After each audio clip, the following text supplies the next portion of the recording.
Gusto mo ba ng bagong negosyo? Ito yung negosyong hindi mo na kailangan gumawa ng produkto. Pambihira, ang laki ng ibabayad sa'yo ng mga yan. Tubuan mo ng malaki. Negosyante ang magbabayad sa'yo. Papaldo ang iyong negosyo. Basic ang pera, maniwala ka sa akin. 4 na matitinding business ideas na siguradong kikita papatok ngayong panahong ito. Pero bago yan, magpapakilala muna ako. Kung hindi mo pa ako kilala, ako nga po pala uli si Darcel Robles, isa po akong negosyante na may 5 taon na pong karanasan sa mundo ng pagnenegosyo. Alam ko gustong gusto mo ng bagong negosyo. Saktong-sakto ang bidyong to para sa'yo. Bago natin umpisahan, may ikikwento muna ako sa iyo. Ito kwento. Sa mga hindi po nakakaalam, ako po ay batang negosyante. Nagsimula po talaga ako magnegosyo taong 2017. Mga ice candy, binebenta ko na yan. Yung mga maliliit na tindahan, inaalo ko yan ng mga ice candy. Ako ay batang negosyante. Kaso ang problema ko nun, tuwing may kikitain ako sa pagnenegosyo ko, sobra akong addict sa mga computer games. Ang kinikita ng negosyo ko, dyan lang napupunta. So yun ang problema ko. Sobra akong addict sa mga online games. Kasi hindi pa ako matured sa pagnenegosyo. Yung pagnenegosyo yan, ang tingin ko lang dyan laro. 2017. Pero eto na, pagpatak ng 2020, nung ako'y gumraduate na ng college, business administration ako eh. Major in marketing. Nung pagka-graduate ko, 2020, dyan ako bumawi. Tinigil ko yung mga online games na yan. Ito na ang tatahakin ko. Seseryosohin ko ang mundo ng pagnenegosyo. Kaso meron na namang problema. Checkmate ako sa stocks. Napasobra ang order ko. Tumulog ang pera. Hindi ko pa alam yung mga accounting system na yan. Kung paano mo itatrack ang pera mo. Kung paano mo imo-monitor ang pera mo. Hindi ko pa alam yan. Kaya ngayon, gumawa ako ng sarili kong accounting system. Kaya ngayon, sa panahon ngayon, kayang-kaya ko magpadami ng negosyo. 5 years na po ako sa mundo ng pagnenegosyo. Ang laki talaga ng pinagbago sa buhay ko simula 2020. Sineryoso ko na yan. Kaya ngayon, gusto kong ibahagi sa inyo ang malulupit na negosyo na kailangan mong umpisahan kung gusto mong kumita ng pera. Ang pinakauna agad dyan, editor. Mag-umpisa ka ng negosyo, nag-e-edit ka ng mga vlogs, mga content ang ine-edit mo. Alam mo ba yung negosyong yan? Dolyaris yan. Pag naging malupit ka sa pag-e-edit ng vlogs, nagustuhan ka ng mga vlogger, pambihira, ang laki ng ibabayad sa'yo ng mga yan. Malaki ang kitaan sa vlogs. Kaya pag na-attract mo ang mga vlogger, sa sobrang galing mo mag-edit, papaldo ang iyong negosyo. Kaya ngayon pa lang, kung gusto mo ng negosyong yan, ang gawin mo, message mo ako, magpaturo ka sa akin, tuturuan kita mag-edit, tapos gawin mong negosyo. Basic ang pera, maniwala ka sa akin. Ganyang kalupit ang number 1 nating negosyo ideas na napakalaki ng kitaan sa panahon ngayon. Ayos ba ang ating number 1? Kung mausap ka ng vlogger, mag-practice ka, i-edit mo ang kanyang video, libre lang muna. Pag na-practice mo yan, humusay ka na, nagugustuhan na ng mga vlogger ang gawa mo, boom, inegosyo mo na yan. Ayos? Okay, next. Ang number 2 nating business ideas na magandang simulan sa panahon ngayon na malaki ang kitaan ay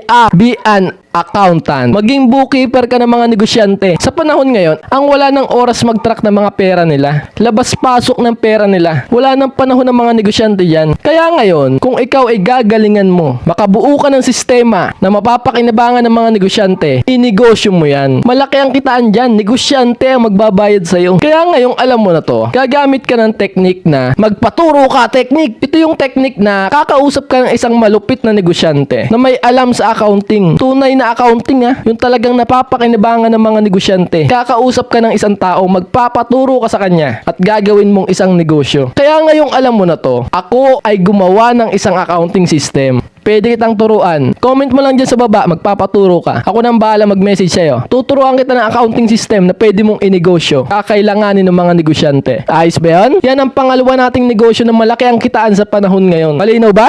Ayos? Okay, next. Dadako na tayo sa pangatlong negosyong ideas na malaki ang kitaan sa panahon ngayon ay ang thumbnail editor. Iba to sa number 1. Itong thumbnail, alam mo ba yung picture na nakikita mo sa YouTube kapag nagsaswipe ka bago mo panoorin? Yun ang malaki ang bayaran sa panahon ngayon. Maging thumbnail editor ka. Di ka sabi ko nga sa'yo kanina, number 1, madami ng vlogger ngayon. Madami nangangailangan ng tulong mo. Masterin mo na mag-edit ka ng mga thumbnail. Wala nang panahon ng mga vlogger dyan. Kaya kailangan mong karirin yan. Pag-aralan mo. Edit ka ng edit ng thumbnail. Tapos i-alok mo ang serbisyo mo sa mga vlogger. Pag nagustuhan na lang ginawa mo, pihado, dollars na naman yan. Kaya ngayon, ang gagawin mo, gagamit ka ng technique na utayin mo ng pag-aralan technique. Ito yung technique na utay-utay ka na mag-aaral. Edit ng ng thumbnails. Kasi yan talaga ang malaking bayaran ngayon. Kahit mga kano, targetin mo dyan. Wala nang panahon mag-edit ng mga thumbnail yan. Kaya pag na-attract mo mga yon, pag humanga sa'yo mga yon, pihado, paldo-paldo ka, dolyaris yan. Kaya ngayong alam mo na to. Ngayong narinig mo na to. Ang gawin mo, nagtuturo ko niyan, Photoshop. Kung gusto mong malaman ng mga tekniko dyan, PM mo ko.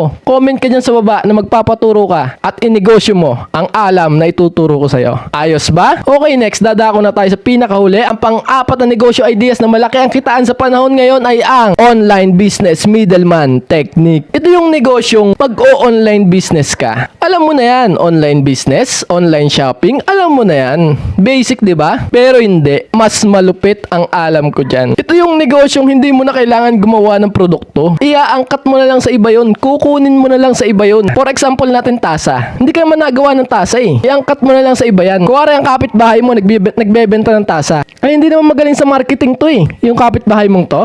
Hindi magaling sa marketing yan. Pwes ikaw ang mag-marketing sa online business mo. Itong tasang to, bebenta mo to na mas malaki sa buyer na to. Ang dali ng kita dyan. Online business middleman technique. Di mo na kailangan gumawa ng produkto. Maghanap ka lang ng taong maganda ang produkto niya. Pero mahina siyang magbenta. Mahina siyang mag-marketing. Humanap ka lang ng taong ganun. Ang galing niya gumawa ng tasa pero mahina siya magbenta. Pwes ikaw na. I-online business mo yun. Tubuan mo ng malaki. Ibenta mo sa buyer ng malaki. Yan ang napakagandang negosyo ngayon. O ngayong alam mo na itong mga tekniko, alam mo na itong mga galawang ko. Ang gawin mo, magpaturo ka sa akin kung paano ibebenta yan sa online. Mag-comment ka dyan sa baba. Sabihin mo dyan sa baba, magpapaturo po ako ng number 4. Ako na ang bahala mag-message sa'yo. So ang tanong, bakit ko sinasabi sa inyo to? Bakit ko sineshare sa inyo to? Alam mo kung ano ang dahilan? Ito ang dahilan. Kasi para sa akin, pinaniniwalaan ko, kailangan mo lang ng isang tao para maumpisahan mo na ang negosyo mong binabalak.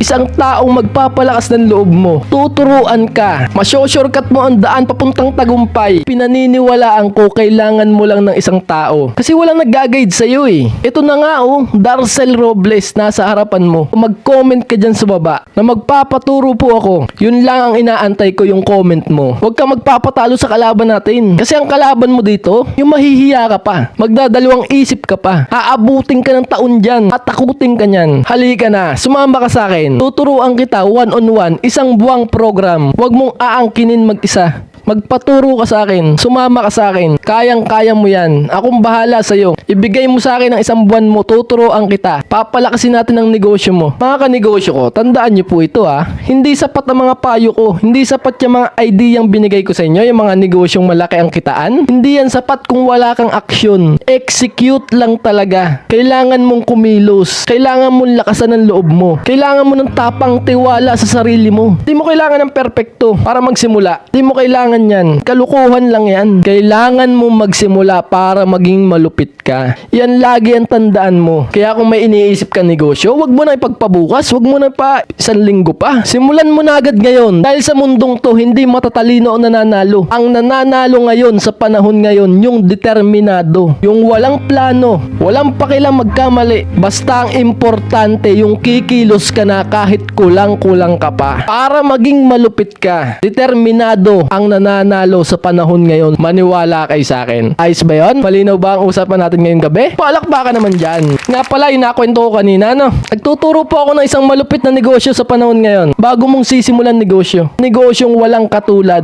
Negosyong talagang kikita. Tuturo ko to sa'yo ngayon. Comment mo dun sa baba. Magpapaturo ka. Nagtuturo din po ako ng malupit na marketing sa panahon ngayon. Talagang papalakasin natin ang negosyo mo. Ibigay mo sa akin. 1-month program yan. Isang buwang program. Kung interesado ka dyan, comment ka lang dyan sa baba. Like mo na rin ang bidyong to. Share mo na rin sa mga kaibigan mo ang bidyong to. Alam kong may natutunan ka. Alam kong nagustuhan mo ang bidyong to. Like mo yan. Pindutin mo ang share. I-share mo sa mga kaibigan mo to. At muli po, maraming salamat po sa ating magandang usapan ngayong gabing ito. Ako po muli si Darcel Robles na mag-iiwan po sa inyo po ng katagang ang tamad, wag na wag mong papakainin. Ciao, bye!